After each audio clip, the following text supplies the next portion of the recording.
Heyo, I'm Christie Rocha, podcast host and content creator, and I am thrilled to welcome you to the Inner Edit. This podcast is all about us, the creators, the storytellers, visionaries, navigating the ever-changing online world. We are in this together, facing challenges unique to our craft, like burnout, setting boundaries, dealing with negativity, and that oh-so-familiar imposter syndrome. Join me as I chat with fellow creators, therapists, and coaches to explore collaborations, making connections, diving into creating conscious content, figuring out how to maximize our content output, and discovering that mindset magic that keeps us going. Whether you're a content creator seeking resources or just curious about the behind-the-scenes world of digital creators, the Inner Edit is your resource for personal and professional growth in the digital world. We're all going through the same things, so let's talk about it. Hit that subscribe button and welcome to the Inner Edit. Hello. Today I'm joined by Bryana Kappadakunnel. She is a licensed marriage and family therapist, an infant family early childhood mental health specialist, and a perinatal mental health specialist certified. Bryana is the owner and voice behind Conscious Mommy, where she teaches parents to become the conscious parent they never had. Since 2011, Bryana has worked exclusively with families with very young children to navigate challenges related to childhood development, behavioral and emotional issues, attachment problems, and trauma. You may remember her from episode 109. It is linked in the show notes, where we discussed healing the mother wound and how she has turned childhood trauma into her life's work. It is truly one of the most incredible conversations I've had on the show. It's one of the most listened to episodes on the show. So I hope you will spend a little time to go back and listen to that if you haven't heard it already, because she is amazing. Today, however, we're turning to a different side of her business, her content. Since she began working in her field, Bryana has had an online presence. Kind of the thing you have to do these days, right? And while she was throwing spaghetti at the wall with the best of them back in 2020, Bryana has become much more intentional with her interactions on social media, setting boundaries, dismissing the algorithm, and choosing to always be herself. Bryana doesn't see herself as a content creator or an influencer. She sees herself as a professional who shares content. Interesting, right? There is a difference. Keep listening because there's a lot to learn, and she's going to tell us all about it. Here's Bryana. Hey, Bryana. So good to see you. Thanks for coming back with me.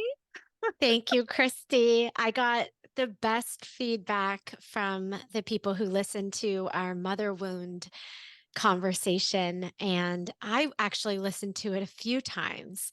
And you're just such a fabulous host. So I'm so glad to be back with you and to chat about this topic. Thank you. I appreciate it. I think I am 99% certain that it's the most listened to episode on my show so far. Really? Oh my gosh.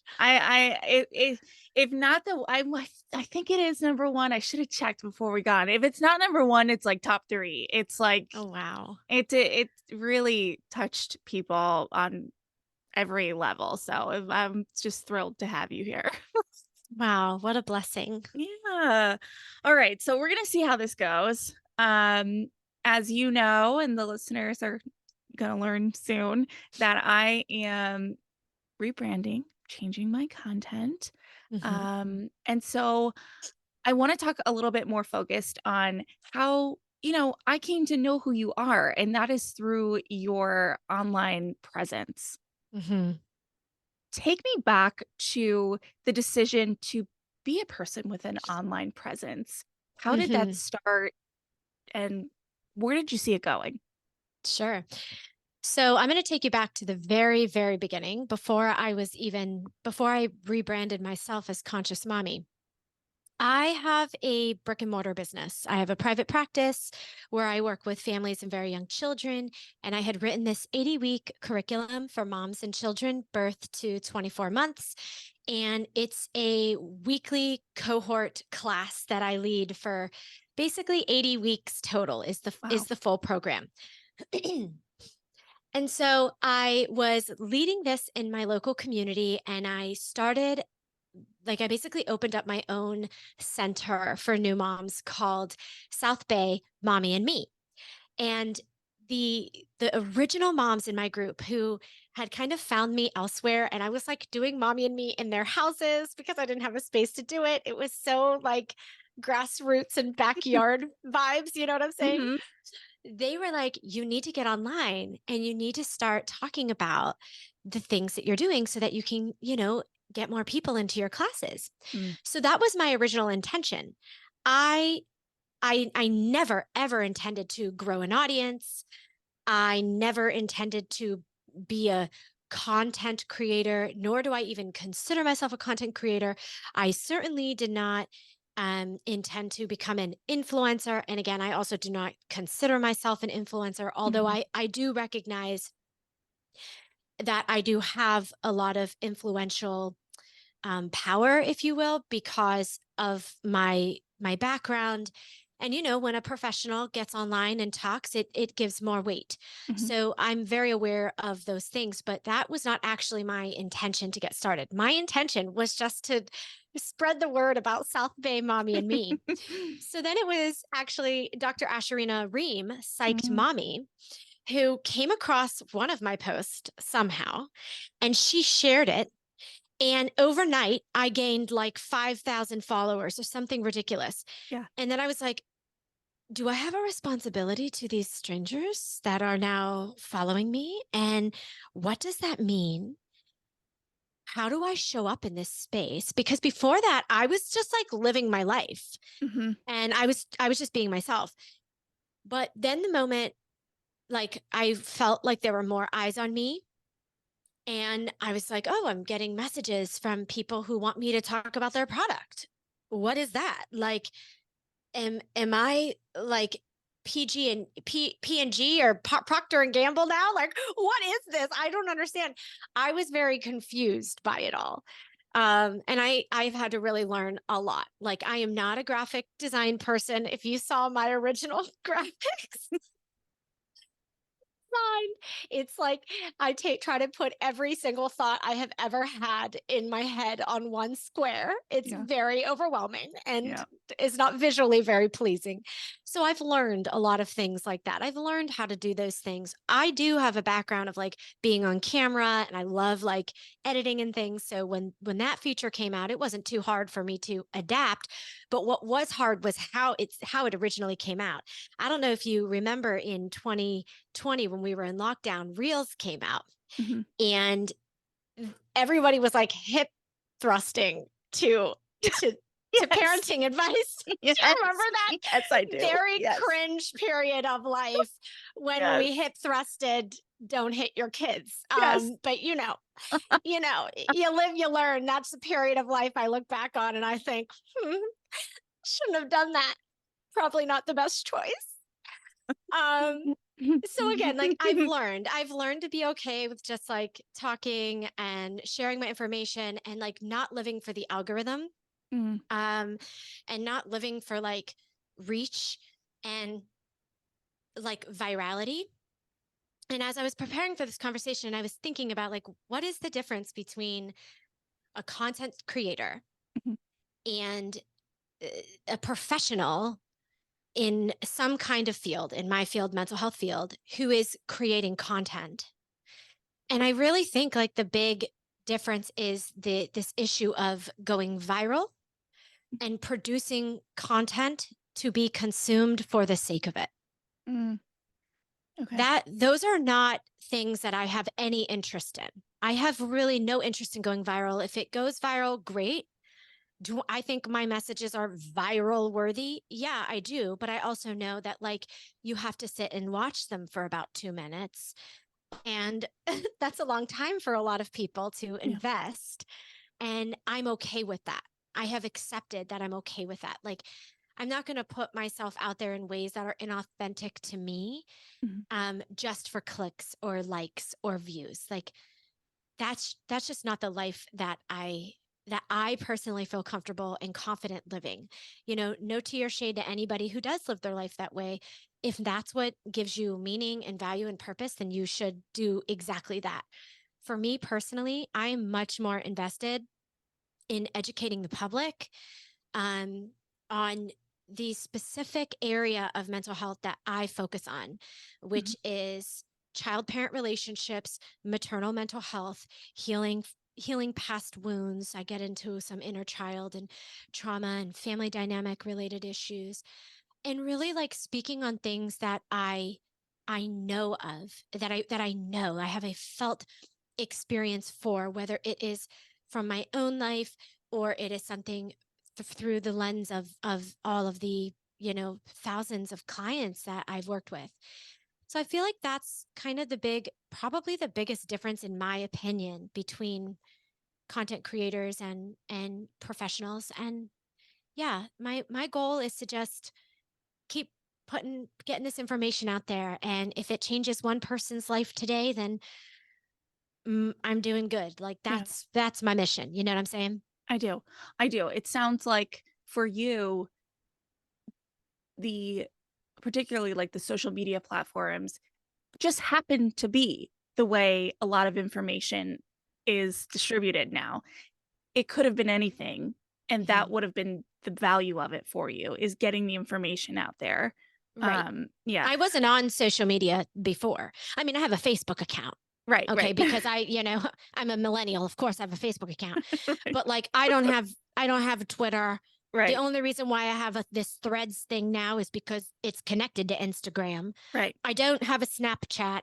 I only have a TikTok so I can watch it, and I have somebody else upload the TikTok, but I just genuinely enjoy some of the things I see Right. on TikTok. And I never had Instagram Yeah. until I had South Bay Mommy and Me. Now I ended up rebranding to Conscious Mommy because of long story short, I had put up a beautiful photo of my son on Christmas Day. Did I tell you this story? Mm. Oh, beautiful photo. My son he was 2.5 at the time, long, gorgeous, curly hair. And I had my baby. My baby was only like 3 weeks old at the time. And I had them like laying on this little blanket. He was like snuggling my baby all wrapped up like a little bean. But my son didn't have a shirt on. He just had on a pair of pants. Mm. And the algorithm flagged it as child pornography, Ooh. red listed my account as a child porn account, Oh my gosh. and permanently banned me from growth after I fought for a year contacting lawyers and trying Whoa. to help rectify. I was actually told by a Facebook lawyer that had the algorithm not thought that it was a little girl, it wouldn't have been flagged. Oh my God. But because they thought my son was a little girl, we are already, the algorithm is trained to sexualize a 2.5-year-old girl's nipples, Oh basically. my God. Oh my God. And Oh my I was God. penalized. I was almost at 100,000 followers at that point, Oh and my gosh. and I had put in, I mean, a full year of hardcore, like 40 hours a week work. Yeah. It was so devastating. So I took an entire year off. I was like, screw this. I cannot live my life this way. This is Oh. like an abusive relationship. And that was when I figured out the theory, my own personal theory, that being a creator on a big social media agency, you are owned by that social media company. You are Yes. owned by them. And you cannot have your business rely on Instagram or Facebook. They need to be avenues to funnel a business, sure, but Mhm. you cannot rely on it, because in a second, Yeah. and I mean that literally, Yeah. it can be completely swept away from you. So then I rebranded Conscious Mommy, and I got very serious about what I'm trying to do online. What is my purpose? Do I see myself in 10 years still creating content? Is that actually what I see myself doing? And the answer was no. Um, I want a more direct, measurable way of knowing that I'm helping people. Mm. So I almost look at Instagram and social media as like a place that it's almost like a public service or like a charity. Okay, I'm going to put things out for you to, to support you, to encourage you. But like if you really want to go deep, you got to get on my newsletter, and I'm starting a community so we can have actually intimate, vulnerable offline conversations where it's safe and there aren't going to be people coming in and infiltrating. And, I don't necessarily require trigger warnings for these conversations because we're all in agreement that we're going to be deconstructing and unlearning and working together. And I think that was the heart of social media, wasn't it? Was to foster and create community. Mm-hmm. And in a way, I don't think the social media's platforms are really doing that anymore. Mm. I, there isn't there's almost like it's like too political. And I Yeah. don't mean that in a Republican Democrat sense. No, I I know what you mean, mean. Yeah. do you know what I mean? Like the Yes. actual function of the way these platforms work is like you have to know someone who knows someone Yep. for it to become a thing. And it's very hard to tell like who is like really authentically building a following and who just paid their way to the top. Yeah. So yeah, so those are really my thoughts on how it's been and how I've gotten here and what my vision for what I'm doing is. Okay. I have so many questions, so many notes. I want to go back because I thought it was such a vital question that I think a lot of creators face when you asked yourself, do I have a responsibility here? Going back to when Dr. Ream shared your video and overnight you had a lot of followers and that moment of, do I have a responsibility here? Mm-hmm. Did you straight up answer yes and that's what continued, or like how did you actually answer that question? What did you come to think of it at the time? In the beginning, yeah, I felt a responsibility. I felt like it was my job now to show up and to support 5,000 and then 10,000 and then 20,000 and then 30,000 people. That's a lot. That's a lot It's on your it's shoulders. it's a lot. It was very overwhelming.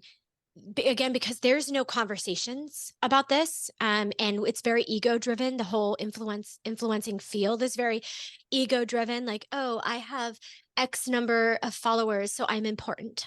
Yes. Um, and so there isn't actual support for dealing with, getting hundreds of DMs. And I am, to this day, I'm active in and supportive in my DMs. I now have much better boundaries.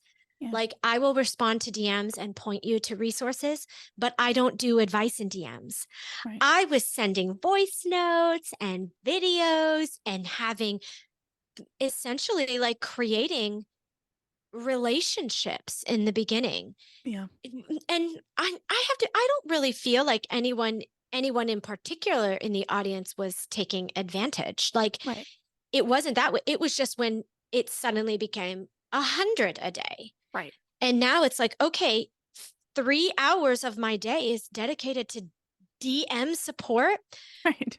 I And can't how much can afford to you do really this. accomplish in a DM, right? Like, Correct. yeah. And like, I can't mentally afford this. I can't financially afford this. Mm-hmm. It's also like I had to really think about the ethics of it. What about my clients who pay me $250 an hour for my time? Mm-hmm. But now I'm just giving it away to this person who I have no legal like they're not in my legal medical care. Right. I had to really think about those things. Um, because in the beginning, I wasn't. Again, I didn't have support. I didn't know. I just was kind of following everybody else's, ooh, 20,000, confetti in the air. And Oh this, yeah. the celebration The of number these, balloons. correct, the Yeah. number balloons and I'm like, oh, that's what you're supposed to do. Like, and you're supposed to like, call them your community and your people and your village. And it kind of creates like parasocial relationships. Like they're not like, oh, gosh, I do genuinely love and care for the people in my audience, but they are not beholden to me. Yeah.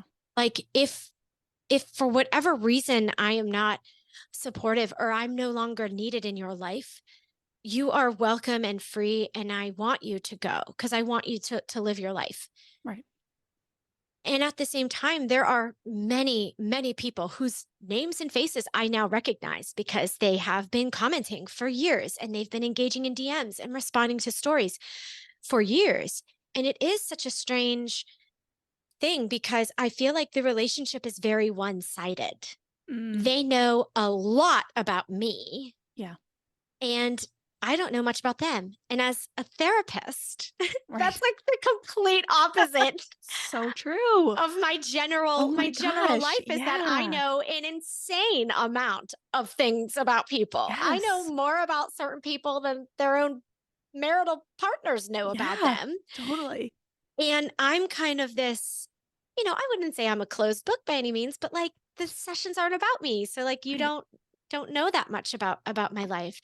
So I find all of these things just very interesting. And now if I'm going to say I have a responsibility, I feel like my biggest responsibility online now that my audience has gotten quite large, Instagram is a little over 200,000, Facebook is over 300,000, Oh, whatever is on Threads, I don't know, and TikTok, I don't know, I haven't checked, but it's sizable. Now my main responsibility is do no harm. mm, You know, this work that I do in particular is very nuanced yeah. and it is very complex.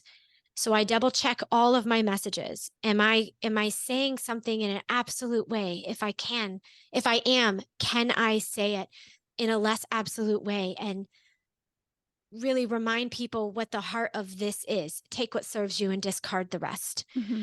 right? You don't need to consume and embody every single thing that is there because at the end of the day, the way the algorithm works, the way influencing works, the way content creation works is they are buying for your time Yeah. because your time is the most valuable resource for people who are in the business of trying to sell you something. It's the most valuable resource. And your time is the most finite resource that you have. Every single one of us have a limited amount of time on this earth. And the crazy thing is we have no idea how much time it is we do have. Right. Right. So I'm not trying to contribute to the consumerist train, excuse me, of just being on and taken. I don't feel the need to hop on trends.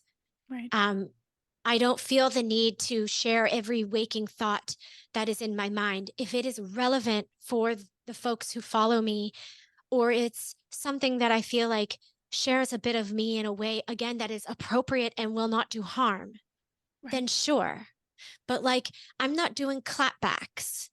I'm not speaking to parents like, parents who hit their kids. This is, you're doing it wrong. And like, what you want your Right. husband to hit you in front of your kid? Like, no, And just none stay of, in your lane. Yeah. no, that is a kind of energy that I guess works for other people truly does not work for me. If you're hitting your kids, there's a reason why you're hitting your kids.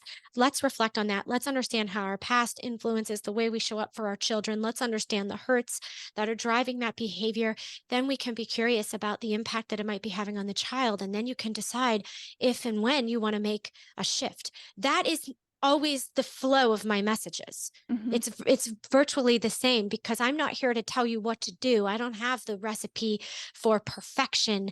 My goal is to help you think a Right. little bit more, be a little bit more curious, and maybe feel a bit more compassionate for yourself and for your kids. Like I would love that. That sounds great. Yeah. So yeah, those are the things that kind of motivate me and keep me here, but I'm not going to lie, you burn out a Yeah. lot. Yeah. You do. Yeah.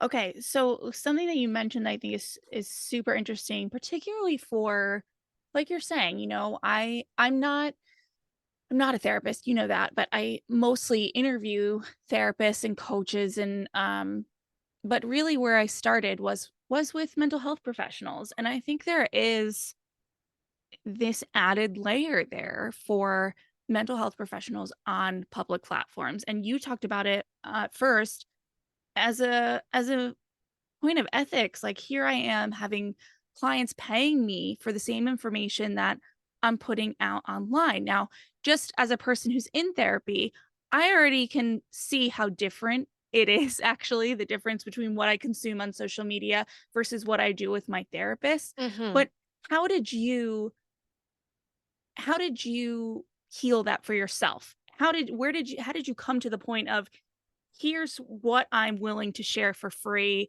and how it differs? Like, what was your thought process there? Well, I had to like really analyze how much time I was spending and how much was my time being compensated for in all the different areas of my life. Okay. So, my private practice, public speaking, the Mommy and Me program, and online. And, you know, the online was not, it wasn't monetizing because I didn't have clear plans to monetize. I mean, Mm, I was just being incredibly generous. And I love that. And I love being generous. Don't get me wrong. I want to be the person who just gives and gives and gives because I can. But I also live in Southern California. I have an insane mortgage. I have two children that have to go to school. I have to feed them. right. Turns out they eat. And Yeah. grapes are like $10 a It's box right now. I insane. mean, it's insane. My deodorant was like $20 the other day and I almost fainted in Walgreens. So, I had to also I had to be realistic. And is there an expectation that I get up there and just do it for free? And sadly, I do think that there is an expectation specifically on mental health providers because we tend to undervalue mental health, to get to be very generous with what they know. Whereas, like, you don't expect an MD to just Right. work for free or a lawyer to work for free. There is no expectation of that, but there is an expectation for mental health because we undervalue mental health providers. The other thing that really struck me, I was seeing paraprofessionals, so folks that don't have any real experience. I understand you might have done a coaching program, fabulous, wonderful, but that does not compare in any way to 2 years of graduate school, Right. which includes a supervised practicum plus 3,000 hours of supervised experience. Supervision and consultation continues throughout the lifespan of a therapist. I still consult with colleagues and peers on cases. I have been licensed since 2015 and I've been working in the field since 2011, and Right. I still consult. And then what I was noticing that the coaches were monetizing in really big ways. And I was kind of like, that's interesting. It appears like they're kind of taking information that mental health providers are putting out there Hmm. and then are just kind of branding it for themselves. And then because they have really dynamic personalities, are luring people in. Hmm. And I was like, oh, that feels off to me. That feels hard for me to take in. And maybe there's a twinge of jealousy. I don't know. I could probably sit with that in my own therapy. But it was a bit of an eye opener. Oh, you're Hmm. being generous with the literally hundreds of thousands of dollars that you have invested Hmm. in becoming a professional and being ethical in the field. And here's this person with no degree, no training, talking about trauma and telling people to get on their email so they can teach them how to process trauma with their children. Hmm. And I'm kind of like, I went Huh. through a vigorous 5 year program Right. on how to treat children with trauma. And this idea that, like, oh, it's easy. You just follow this step by step plan. And I'm like, says who? Right. I've never felt like processing trauma with children was easy by any means. And so I just felt like there's this gray zone in social media where, like, am I contributing to the problems that I actually don't like the excess screen time, the over consumption, the excess consumerism, the ethics of practicing medicine without a license, the Mhm. legality of practicing medicine without a license. Mhm. Am I participating in that in any way? And it was several months of me meditating and reflecting and talking with friends and family, my own therapist about these things, that I decided I really needed to find a new way to operate my business so that I do feel good about what I'm doing. Okay. And that's what's led me into the community that I'm going to be launching in the fall. I use Circle. Have you heard of Circle? No, not Similar yet. to like Mighty Network, Circle, Okay. those platforms. But they offer like it's behind a what's called a paywall. So people have to pay to get in, Okay. but then they're opened up to everything, all of my videos, all of the things that I have recorded, tons of handouts, guides, as well as discussion boards where we can really be more intimate. And I don't have to fight with an algorithm. You can just download the Right. Circle app on your phone. To me, I'm like, oh, then this means people get off of social media a little bit, which everybody needs a social media hiatus Oh every once yeah. in a while. Get into a space of like-minded people where you're not going to be bombarded with trolls and or ads or other kinds of information, and you Right. can really get the work done that you want to get done. Mhm. I do not think it's healthy to be consuming information on mental health for hours upon hours a day. I don't actually think that improves mental health. I think you need a break. You Yeah, know what I'm saying? I do. So those were like my come to Jesus moments, Chica. Yeah. Hmm. I really like that, and I was laughing when you said that because I felt that. I went through that, last year. As I mentioned, I am have my show for and around therapists and everything else, so that's all I follow, that's all I see, and there was a point where I was just scrolling, justifying it as, quote unquote, like looking for guests for my show, but I'm reading all the posts, and I just was like, okay, I cannot see one more post about my mental health and dissecting if I'm in a good spot or in a bad spot or if I have ADHD or I don't have ADHD. It was just like I had to like create a separate account for my like I originally thought I would Yeah. get rid of like the things, but it was like there have to be boundaries for even the scrolling of my Yeah. what I consider my business account because Yes. my business account becomes very personal to me when it Yes. is all therapists and mental health and wellness people. Totally. And here's the thing, when like Mindful MFT, Vienna, like that Yeah. group of like original therapists on Yes. Instagram started in 2016, it was cool. Yeah. Like nobody was talking about mental health then. Yeah. Yeah. So that was fabulous.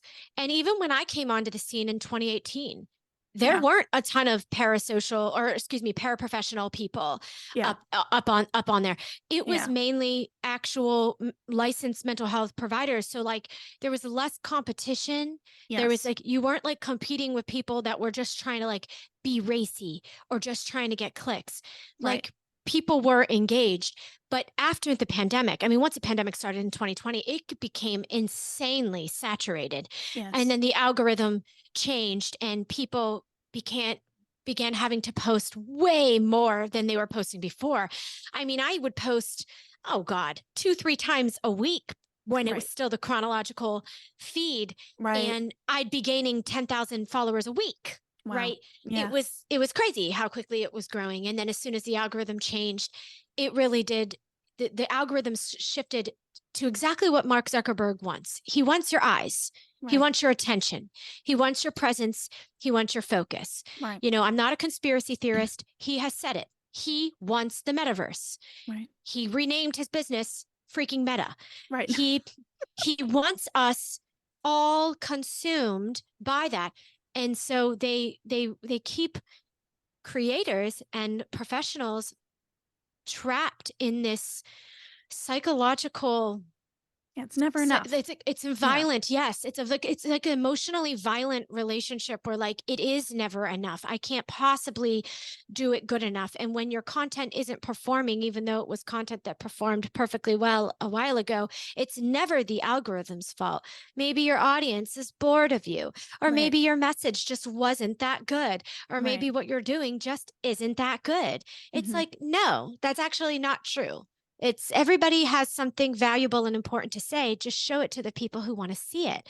Right. But the algorithm doesn't work that way, unfortunately. And then they gaslight you and make you feel like it has nothing Yeah. to do with the algorithm. Yeah. And those are things that's the kind of psychological warfare that I didn't want anything to I wanted to end. And that really motivated me to shift a bit how I even show up online and how invested I allow myself to get emotionally to the platform. Yeah, totally. Okay. And this is touching on something you mentioned earlier, and I made a note to go back to it. The burnout, right? Like Mm. this is this is fueling a lot of the burnout. How do you start to identify maybe that, are you heading towards burnout? Like, how do you cut it off? Are you Mhm. just totally set up so that you never get there? Like, talk to me a little about how you manage that for yourself. No, I know I'm burning out because I don't have um any creative juice for new Mm, content. okay. I just want to repeat same messages or just I just don't even care. It Yeah. doesn't matter to me. Um and when I'm feeling good, I will often try to batch as much as I can when I'm actually feeling good. Hmm. Um but it's again, it's a machine, and in order for your account to keep growing, you have to keep feeding the machine. There is no end. Yeah. And so it is very important for whatever you are, if you're feeding the beast, to remember that. And your account will recover even if you take some time off. It's Hmm. really okay. Stay active in stories. That's what most people interact with anyway. Encourage people to join your newsletter. Automate your captions as much as you can. That changed a lot when I got many chat. Have you heard of many chat? No. It's an automated like DM thing. Okay. So Oh, have you okay. seen people do that? Comment Yes. X and I'll DM you the link. Yes. Yep. Okay, so they're using ManyChat. It is Okay. fantastic. It has saved so much of my mental sanity, and it takes a step away from potential clients. They don't have to go to your link in bio. They don't have to click and click and click, which Right. we know, that's a lot of work for folks. They want the help, but we're really, it's almost like we're so flooded with information that accessing help is becoming harder and harder, Yeah. when I think the initial intention was to make help more accessible and more reasonable. Right. It We as a society, I think, are burning out on how Yes. much freaking information there is to process all the time. Totally. Hmm. Yeah. Okay. I like that. I've seen that before. I have to look into this. Look at this. I'm one conversation into this, and I already have two new platforms I need to look at. Um, Fabulous. I know. But the other note that I made is, you know, well, so wait. So I want to. So let me clarify that for a Mhm. second. Feeling that you're burnt out or getting there, what will you do? Is it that you step away from it? I just Is it step that away. you just take the break? That's what you're saying. It's okay. I'll Like, take it's a okay. whole I'll take a whole 20, I at least once a week, probably like 3 times a week if I'm being honest. I am completely off of social media. Yeah. No stories, nothing. And I have like a routine. Like I know what I do. I try to check in most days, say hey, check in, see how people are doing. I put up a question box once a week. Right now the summer has been very slow. I think I've put up one piece of content each week, if that. Honestly, I feel like I've probably put up content maybe like 5 times for this entire summer. Hmm. And I'm totally okay with that. Like Yeah. I'm really, really okay with that. People know how to find me. I'm still doing my newsletter. I'm really just trying to shift my focus into things that give me life, Mhm. um, both like on that joy level, right? I find social media a bit like soul sucking. So like I'm looking for the joy level, Yeah. but also that like is sustainable for my financial health as well. Yeah. When I think about what I'm doing Yeah. on here, because if it is not leading to some kind of avenue of good for the Mhm. whole, if I'm convincing hundreds of thousands of people to listen to me to benefit me and only me, I'm not I'm not living out my personal life mission as a human being on this planet who lives for not just myself. Right. I'd love to see a little bit more of that philanthropic spirit in Yeah. all creators who are obviously making a killing. Right. And if they're not making a killing, then like stop pretending that you are. Yeah. Be honest. Be Yeah. honest about what you're actually doing so that more people don't get swindled into this lifestyle that they think is going to give them all these things. But then you realize when you're in it, no, is this a full time job? This is an insane amount Yeah. of work. Yeah. Yeah. It's a very misunderstood, I think, field, if you will. But also going back to what you're talking about earlier, as far as, even just people calling themselves coaches and making money from it, there has been more and more, I think, and I agree, post pandemic, this issue of, you know, check your source, right? Like, I don't, I think that it's totally fine if someone wants to come on and share their story or share their own experience, or, if you want to go back to school or go get some credentials. But it is an issue. It's an issue that, as a consumer of the information, here's the reminder: check your source. Mm-hmm. Look at the person's website, their account, check out who it is that you're getting this information from. And I think that's also something else you bring up is very important too. Who is this person offline? As Mm-hmm. much as you can find out, right? Like, as much as they're willing to share. I don't think that everyone online has to share everything about their life. It's not realistic. It's not healthy. That's not what I'm Right. saying. I'm saying, are they donating? Are they active in their real communities? Like, what kind of person are you idolizing? Are you following? Are you consuming every day? Um, Yeah. I think it's worth that pause. And I think what it's also touching on is what I made a note as sort of what I feel like has been a very central theme to a lot of your kind of stop and pause moments over the years. It's self-awareness, you know? It's Mm-hmm. as the creator, it's the self-awareness, and as the consumer, how does this person feel when they come across my, or how does this person make me feel? How do I why don't I say that over again? How do I feel when this person comes across my screen? Mm-hmm. Yeah. Unfollow, like, move Yeah. on, Right. but I think, who I'm here to talk to mostly is the creator, and it's that self-awareness. You don't have to do what everybody else is doing, because chances are they're doing something completely different offline. So, like, knowing yourself, knowing your values, knowing what you stand for, and how you want to show up Right. is the most important thing, I think. Yeah. And putting out stuff that really does uplift people. Mm, The algorithm services more hyperbolic stuff or clickbaity stuff or stuff that's controversial, yeah, but like the feel good stuff yeah, is not pushed as much. right, But if we stopped feeding the algorithm the clickbait stuff, the algorithm would have to adapt yes, and shift. Another thing another trend, I'm sure you've seen this in a lot of content creators, is like a lot of downer stuff, like mm, stuff that just kind of feels bad.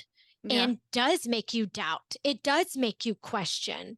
Like I saw from a major account, is it something like, are you oversharing, or is it trauma? Or like something Yeah. like that. Are you people pleasing, or is it trauma? And it's like, that's not the conversation. Right. That is going to be a very confusing thing for Hmm. somebody who maybe is prone to anxiety and sees that and thinks, oh my God, like, am I traumatized? We have a responsibility Yeah. to help people and get to not get them stuck on things that a medical provider who knows them would be so much better at helping them work through those things. Yeah. And I think it's like that kind of stuff. I'd love to see a cultural shift amongst creators and professionals online Yeah. that takes greater care. Yeah. And it isn't just about views and clicks and comments and things of that nature, but it's really about taking care of the vast majority, because the vast majority of people online are just consumers. Right. They're not actually creating too. And so Yeah. we want to take care of the people who are consuming and not make them more stressed. Right. Yeah. I love that when you said, you know, if we shift what we're doing, the algorithm would have to shift. And it reminded me of an interview I did with Dr. Lex Brown James, where she said something to the sentiment of, basically like society, society, society. She's like, we are society. Each one of us is society. Mm-hmm. So sure, we can talk about this society as this like big entity. She goes, but we know this. We can't change the things we don't like about the big entity of society until we are doing it differently ourselves. And so Correct. it's like, as one person, as one creator, presenting yourself differently online, sharing content that cares, that it sounds like it's not going to Yep. mean much, but that's how it has to start. Yep. Yep. Yep. And yeah, I love that. And really like seeing that as a responsibility of the creator. Right. Yeah, Right. that's important. Because we're not an individual is not going to go up against Meta. We're just No. not, right? You dealt with it. You went up against Meta. What wasn't Meta at the time, but we went up against them, and you had to start over. Mm-hmm. Sure So did. so it's like, as a collective, we have Mm-hmm. to start feeding the beast different content to most likely that's going to be the only way to instigate change there. Yeah. And don't be afraid to be original, Yeah, right? Like so much of the trend is just doing what other people are doing, I know. It's just right? repurposing the same It's repurposing idea the same stuff, over and over again. instead of what I think we're really called to do in this life is to be fully ourselves Yeah. and to be fully authentic. I'm not like necessarily a different person offline. I probably drop more F bombs offline than I do online, because I have some conservative people in my audience who aren't a big fan of my F bombs.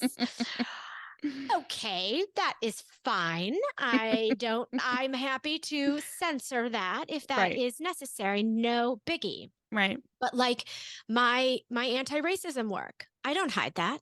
Mhm. I'm a LGBTQ ally, affirming, supportive person. I do not hide that.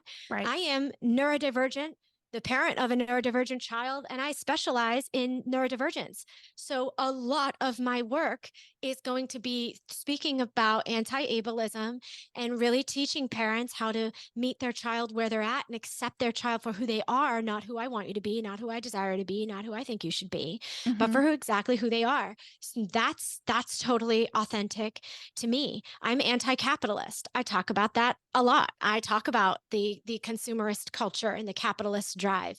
I'm even starting to open up a bit more about my feelings of religion.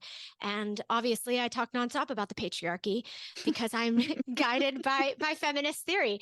Anybody who really follows me and who really like listens, I Yeah. talk about these things really openly. These things are very authentic to who I am. And so if anyone is considering being a creator, I would say that, like, don't be afraid to be who you are. You are, yes, you are providing a service to your clientele. And yes, maybe you will adapt or adjust some things to make you a tad more palatable to your clientele. But at the end of the day, like, your people are out there. There Yeah. are billions of people in the world. There are billions of people online. You don't need to be everybody's cup of tea. You Right. just need to serve the people who you do serve them well. Yeah. And I really just try to focus on that. You know, every time I speak about anything that's pro LGBTQ, especially in the culture war and things that we're having right now with that particular conversation, I will lose thousands of followers. Wow. People don't want to hear it. Yeah. They don't think it has a place in parenting. It would be Shocking. completely it would be completely inauthentic to me to act like it is not a personal thing, and it doesn't have a place in parenting. Of course it does, because Right. gay children exist, gay families exist, Right. trans kids, trans parents, they exist. Right. So yeah, it's a valuable lesson. If we're really wanting to be inclusive people, we have to learn that. And if that means some people aren't into it, then I bid you adieu. And Yeah. I wish you so much love and Yeah. nothing else but love. Truly, Yeah. truly Yeah. nothing else Right. but love. Right. Not But your you have people. to grow Yeah. that. You have to grow that as a creator. You really do. Like, you have to get confident enough in yourself and stop trying to be everybody else so that you can finally become who it is you are. Yeah. Just be who you are. And the number of followers you have doesn't matter. It is not indicative of anything, Yeah. honestly. We got to get our egos out of it I know. and just show up because it brings us joy and it brings others joy, period, point blank, end of story. That's it. Yeah. Okay. Okay. I have kind of a related but unrelated question. That's something that I've been thinking about a lot. Your own kids. Mm-hmm. Do they have a place on your platforms? Do you show their faces? Do you say their names? How much of I your own kids are on your platforms? They're not the main story, but yes, their faces are part of, like, they're hired as models for my business. They are paid. Good for So you. Yeah. yeah, so I have all of that stuff taken care of for them. Um, and I only put up things online that, like, they say it's okay. But I don't really think they know what it means yet because they are so little. But as they get older, I, of course, will respect their privacy. If they don't want their stories told, if they don't want their photos shown, then that's absolutely their prerogative. I know a lot of creators are like, they cover their children's faces. I Yeah. understand that. I haven't fully jumped on that just yet. Hmm. I don't know why. Um, I'm because honestly, I'm not quite sure what the full danger of it is. If it's more conspiracy or if there is actual real Interesting. danger. But the reality is that, like, our kids are going to be online. Like, Right. they will be online. And they what are we trying to prevent? Yeah. You Hmm. know, what are we trying to prevent? My kids putting themselves online when it's time are probably going to put up way worse things than I would ever put up of my kids, knowing Yeah. how silly we all were when we were young, first getting online. Yeah. So I don't know. I understand it. I listen to both sides, but my people know my kids' names, but that's pretty much the extent of it. They don't know their birthdays. People don't know where we live. They don't know what school they go to. I hide all Right. those kinds of important identifiers. But yeah. Yeah. I know it's tricky. It made me think of it, and it's interesting you shared the story of your son's shirt being off because I had posted on my personal account some photos of like my us and my kids and my parents at the beach, and my mom, who has a public platform, she's a podcaster, speaker, and her someone on her team messaged me and asked if they could share some of the pictures to her feed, and I was like, oh sure, and I was like, You know what? There's a couple of the pictures of them in their bathing suits, just maybe not those. And I was like, I know it probably seems silly, but just don't. If you don't have to, like, if you don't have to, don't. And it was, well, some of it was because even though it's my mom, it's like it's not my platform. But also I'm with you. Like I haven't fully ironed it out yet, like where I really stand And with it. And so and I I just also feel like that conversation has become another meter of how good of a mom are you? Because yes. it's exclusively directed toward mothers. Yes. There is not content on this being out to dads and the type of content that dads are Yep. putting out about their children. And again, like that's another example of like a trend that goes viral Huh. and everybody jumps on the bandwagon to offer their opinions or to say, yeah, this is what people are saying, so I agree with it. And it's just like, okay, great, love that for you. Let Yeah. me take some time to Yeah. figure out what I want to do with that. Yeah. um I don't broadcast my children's every waking step. Right. I'm not following my kids with a phone. Right. They hate that. They Right. get so angry. I can barely get a freaking photo with my I kids. know. I So know. like Yeah. it's so minimal. Yeah. And I, hope and pray that nobody's doing anything disgusting, but I also know that if people want to do disgusting things, they're probably just going to do disgusting I things. know. Yeah. There's not going to be much, and we live in a digital world. Okay, so if I don't put it up online, are they going to hack into the security cameras in my Right. house? Right? You're going to get a lot more racy stuff if you hack into my security cameras. Right. This is the world that we live in, Yeah. I right? know. And Yeah. that impetus of it mainly being a meter or a measure of how good of a mom you are, whether or not you protect your children's online exposure, I just feel like, where does it end? Yeah, no, Like, that's such a good point. Yeah, it's such a good point, and it's actually bringing me it's at the same time angering me and also giving almost allowing me to, like, give myself a break because it's like, mhm, "Yeah, you know what? This is just one more patriarchal crap." Like, mhm. yeah, and because I always you're so right. It's only at moms, it's only at women on social media. It's just another thing for us Where to are think we need about and right. be judged on.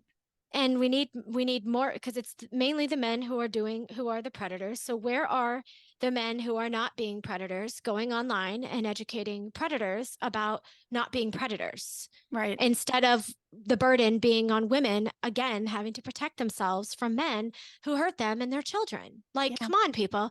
Feminist theory 101. Right. Put the impetus on the person actually causing harm. Yes. Yes. Yes. Yes, because it's one more thing that takes up my mental capacity, Yes. and now I'm If pissed it, off about it. I girl, join the club, honey. We can be pissed Stop. off about this shit forever. Like I'm gonna be angry about it for till the day I die. Probably on my tombstone. F the patriarchy. You know what I'm saying? I do. Oh my goodness. Okay. All right. Well, just to have you for another minute here. Is there anything based on, you know, everything that we've talked about that you've shared, which I appreciate so much, your transparency and vulnerability and everything that you've talked about. Is there anything lingering on your heart, mind, or soul that you want to make sure to say today?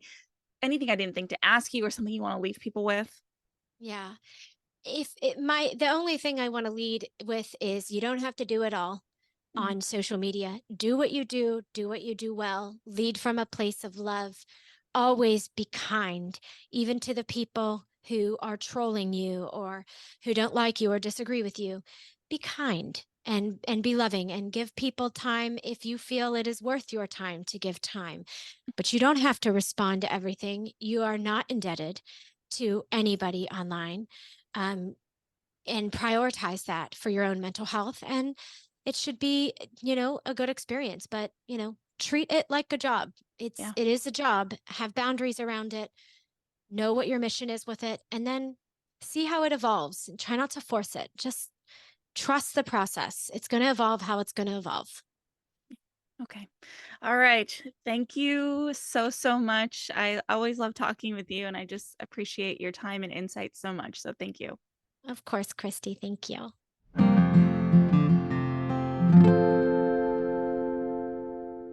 Oh, I just love her. We always have the best conversations.